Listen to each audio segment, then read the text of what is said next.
Defense Secretary Teodoro, ipinagpag ang isyong bawal na siyang tumuntong sa... Ano ipinagpag? Okay. Bawal na siyang tumuntong sa China. Alamin natin ang detalye mula kay Jel Paron sa RH52. Jel, good morning.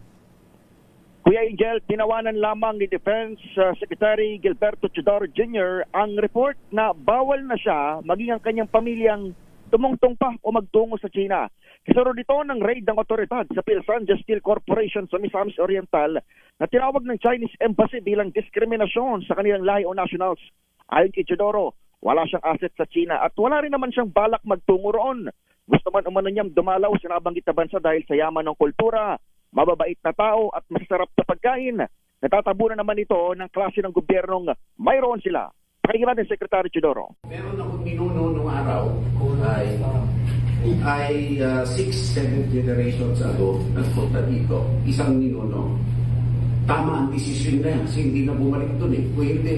Hindi ako nagkaganito sa status sa buhay.